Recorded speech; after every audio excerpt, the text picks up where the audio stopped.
I want to thank everyone for being here today to show honor and respect for Milton Klein. And I ask that you take a moment to turn off or silence your cell phones at this time.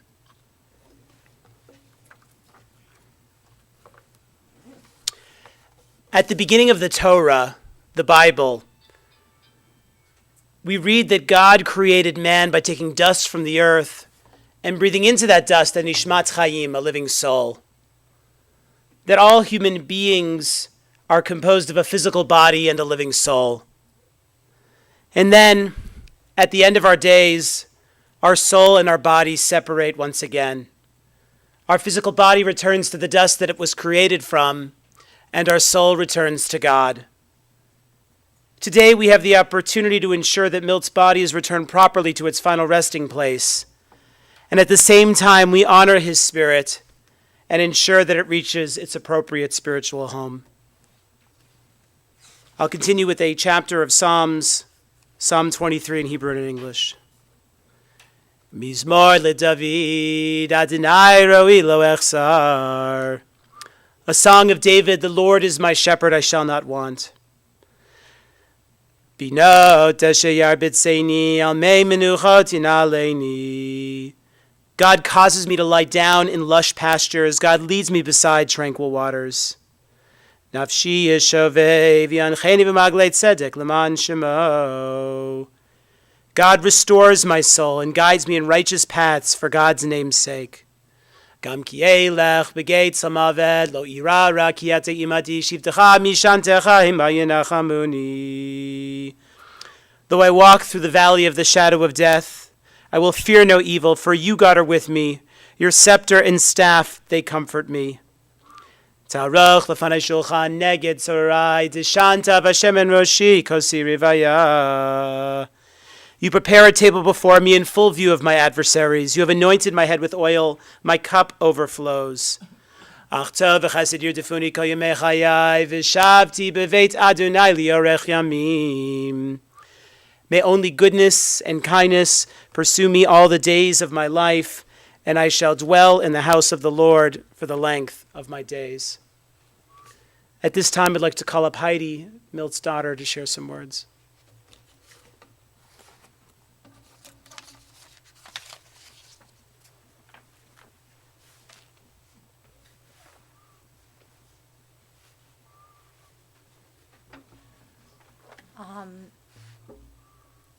I just want to say that my dad was the most amazing man I have ever known. If I could use words about him, it would be patience. In my entire 49 years, almost 50, he never once raised his voice to me. He never yelled at us, both my sister and I. He was just pure love. When he put his hands on us, it was only to give us a hug. I felt very safe and protected. That's how I would describe my dad as a father. Safety, safe, protector, provider. His family was the most important thing to him. My mom and who he would refer to as his girls, the three of us. My dad was also very proud of being, I'm just going to name things that I think he was proud of. He was proud that he was a state champ wrestler from Shaker Heights in high school in his weight class, and he was captain of the Ohio State wrestling team. He was also a flight surgeon in the Air Force, and I think he was proud of that too. His passion was medicine. He practiced for well over 40 years, and I've had the privilege of meeting many of his patients, and everyone that I've met has said to me, your dad saved my life, or your dad saved my wife's life, or your dad saved my sister's life, or your dad saved my cousin's life. My dad wasn't one of those doctors who played golf, like on Wednesdays, typical day off for physicians. He was Cleveland Heights health director for over 20 years. And he taught at Case Western Reserve, a medical school. He taught a class at Case Western Medical School. And, yeah, I'm sorry, I'm going a little blank.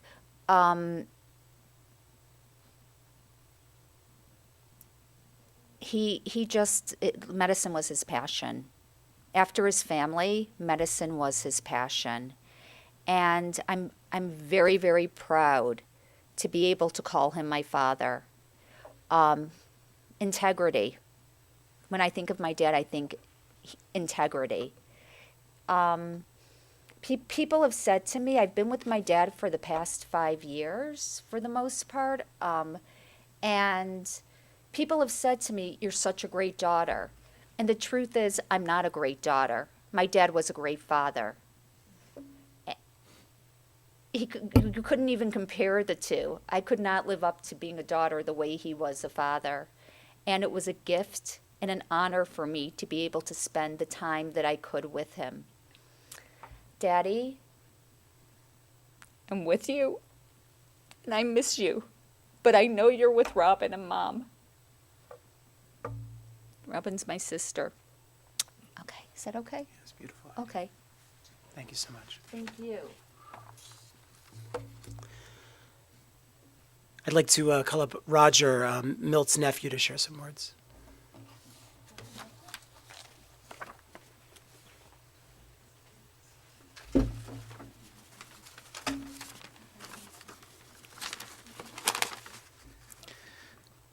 Uncle Milton was my father's big brother.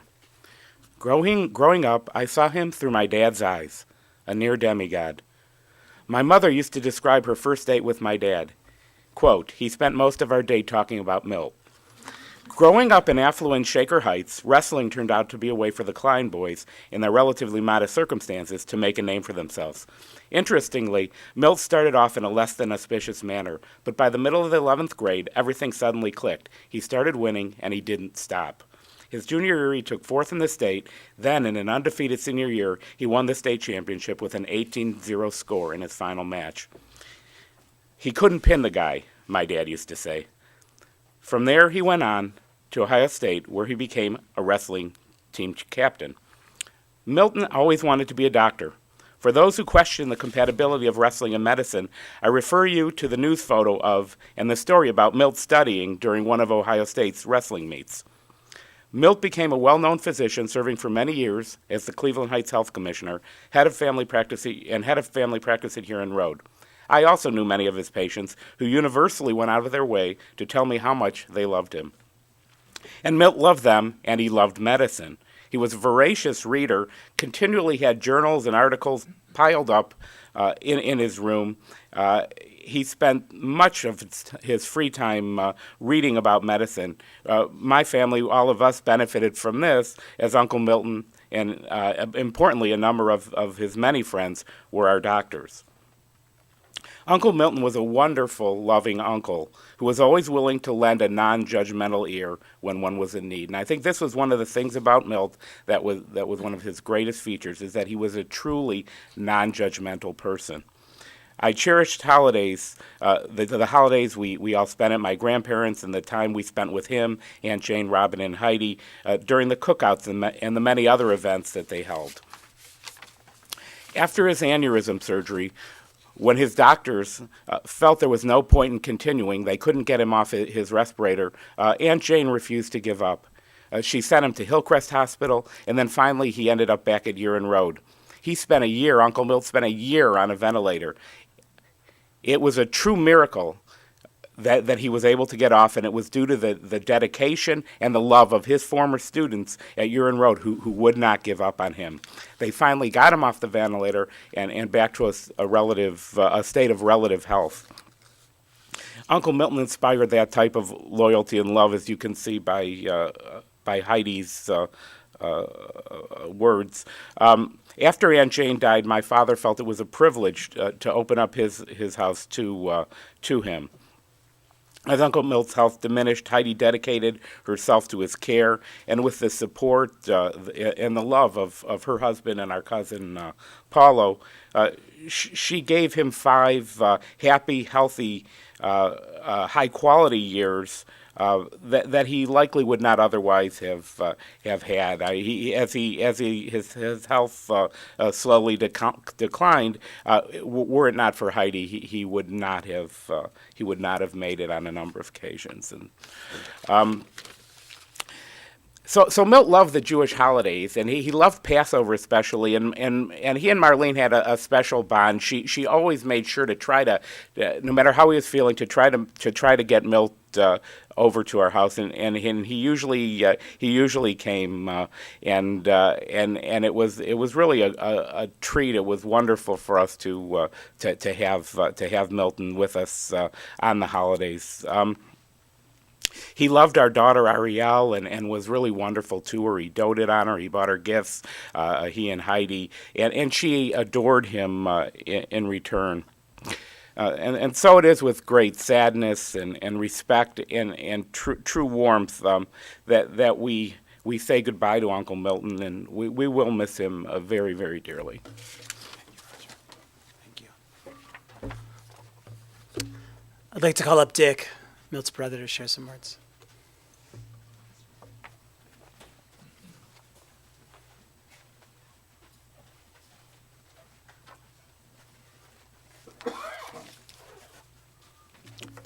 Men aren't supposed to be emotional, but I am, especially when I think of my brother.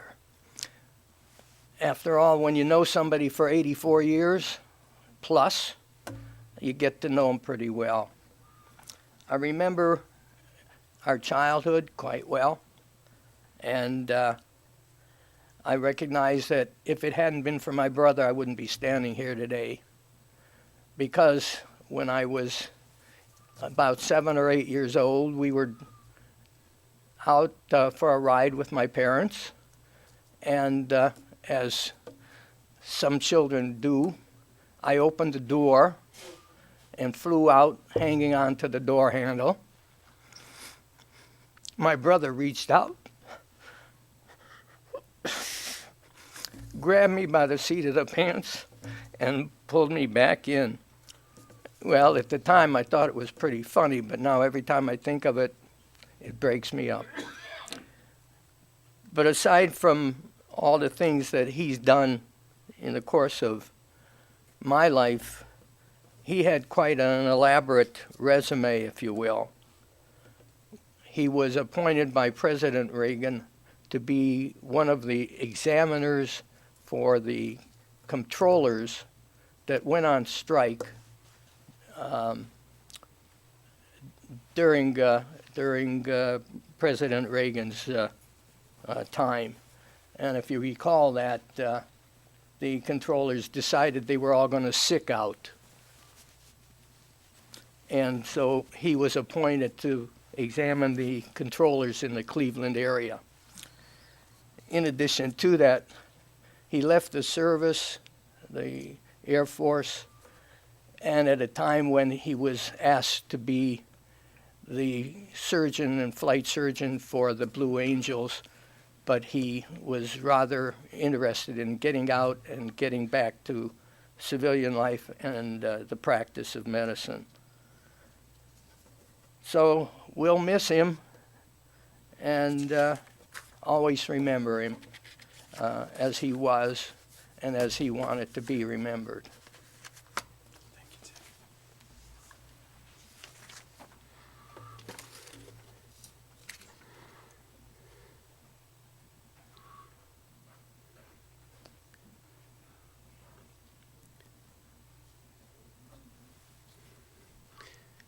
Milton Klein was born to parents Rudolph and Rose here in Cleveland.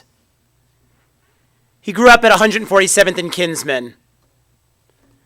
His father was a bit of a Renaissance man, in the sense that he was an athlete and highly intelligent and held a variety of jobs during his life. Milt inherited his father's curiosity, his intelligence, and his athletic talent. From the time he was young, Milt knew that he wanted to be a doctor. In fact, it was the only profession that he ever wanted to be when he would grow up. Milt's father encouraged him to go out for sports. Milt's father was actually a pole vaulter back in Europe, but he encouraged Milt to go out for sports, and as you heard, he became this incredible wrestling champion for Shaker, and obviously going on to Ohio State. It was not such a typical thing to be a Jewish boy from the Midwest at that time and be a wrestling champion.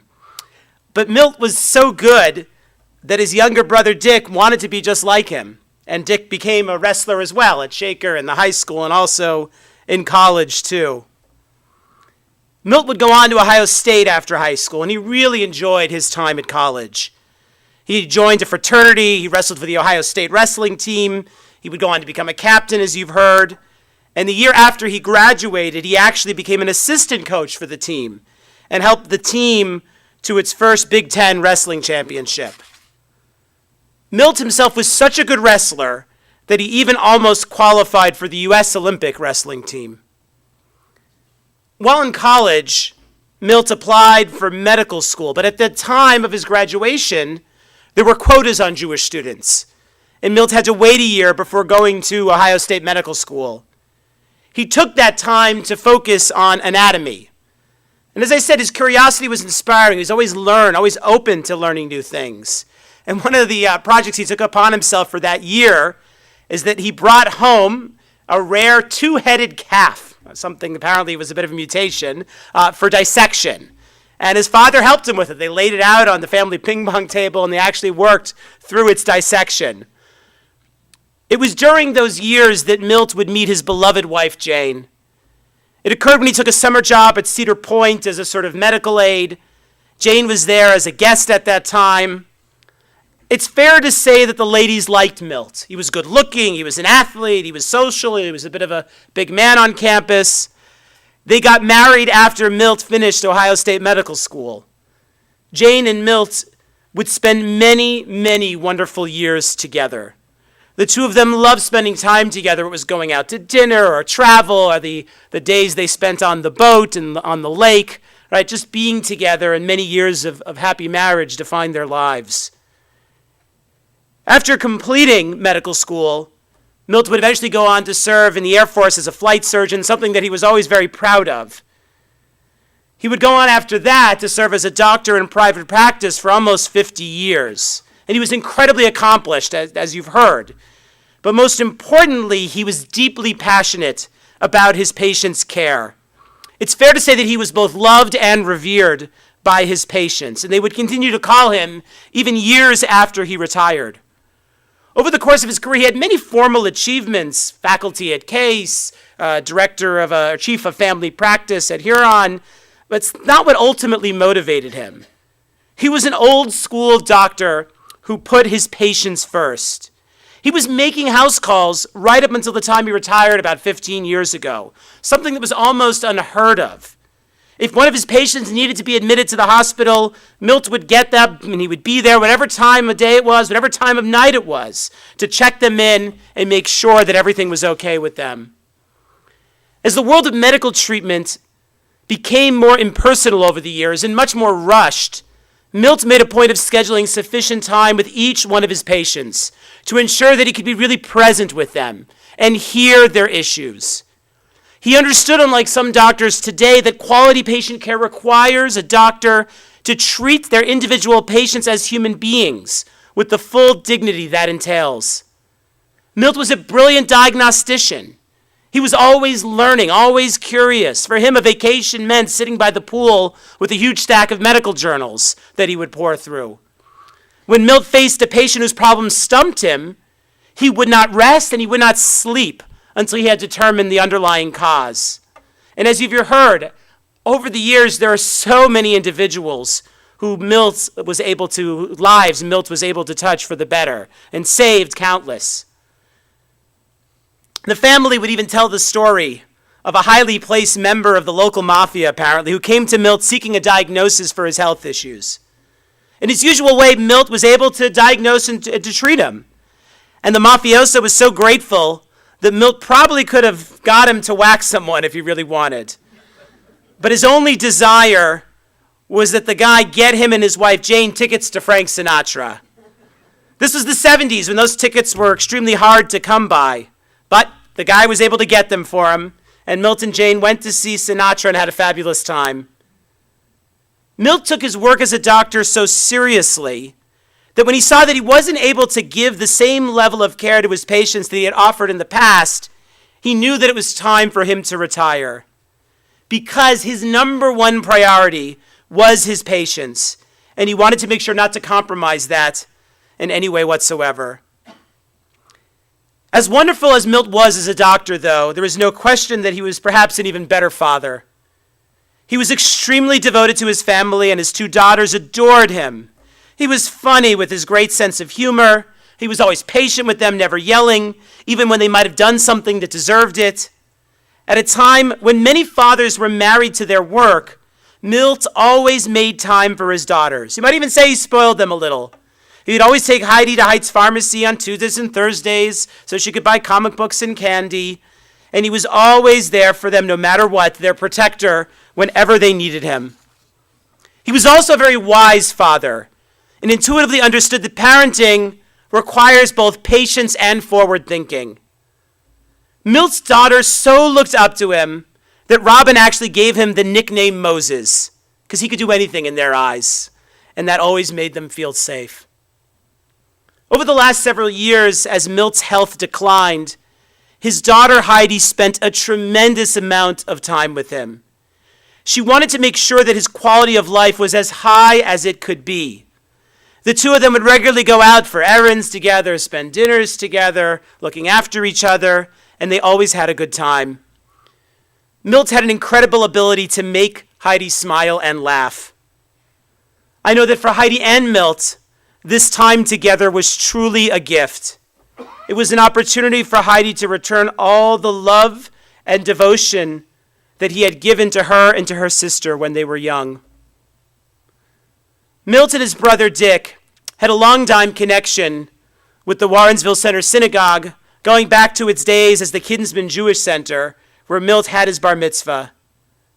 I think that the synagogue offered Milt a holy space that grounded him throughout his life.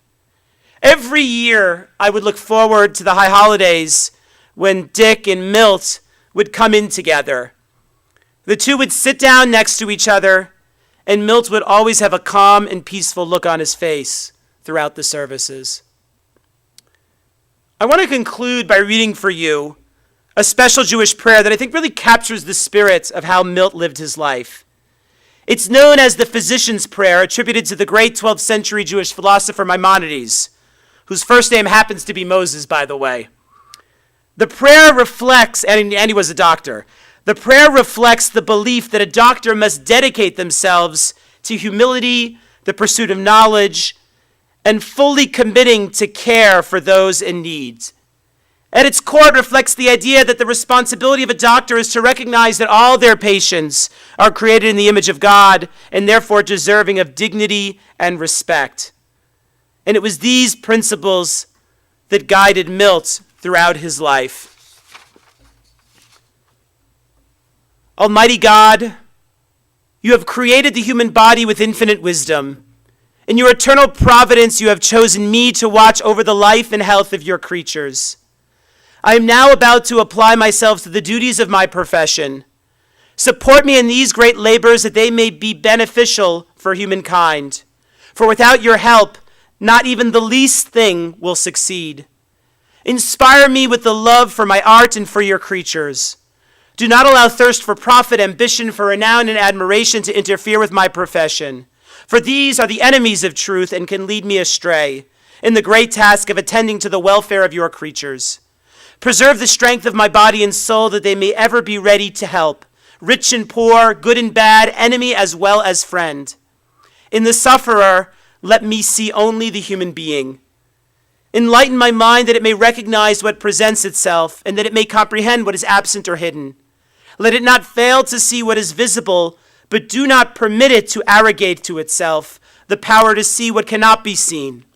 For delicate and indefinite are the bounds of the great art of caring for the lives and health of your creatures. May no strange thoughts divert my attention at the bedside of the sick or disturb my mind in its silent labors.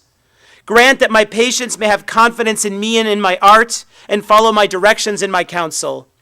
When those who are wiser than I wish to instruct me, let my soul gratefully follow their guidance, for vast is the extent of our art. Imbue my soul with great gentleness and calmness. Let me be contented in everything, except the great science of my profession. Never allow the thought to arise in me that I have attained sufficient knowledge, but vouchsafe to give me the strength and the ambition to extend my knowledge. The art is great, but the mind of a person is ever expanding. I now rise to my calling. I think all those who are blessed to have Milt as their doctor, as their brother, as their uncle, and as their father can see him in these words.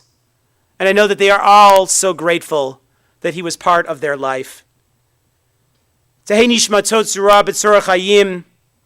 May Milton Klein's soul forever be bound up in the bonds of eternal life. Yehei zichro baruch. And may his memory forever be a blessing. At this time, I ask that we all rise for Kel Malei Rachamim, the memorial prayer.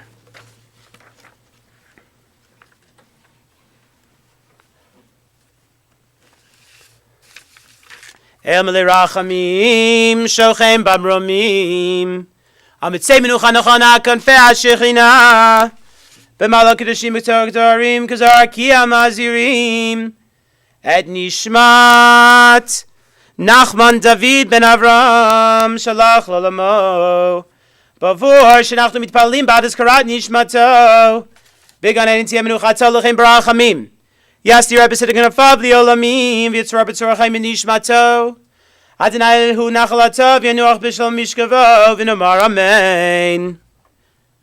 God, full of compassion, who dwells on high, grant proper rest on the sheltering wings of your presence in the loftiest levels of the holy and pure, which shine as the brightness of the firmament, to the soul of Milton Klein, who has gone to his world and for whose memory we pray.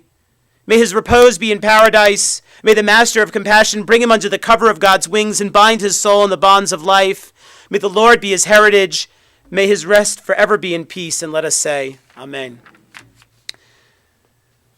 After this, the kavura, the burial, will be at Hillcrest Cemetery, following which the family will be sitting shiva and receiving guests and friends at Point East Clubroom, 27500 Cedar Road. That will be following the burial today until 6 p.m. And then tomorrow evening, contributions can be made to the Pulmonary Fibrosis Foundation. At this time, I'd like to ask that we remain standing to show one final act of respect that Milt so truly deserves, and may the pallbearers come forward at this time.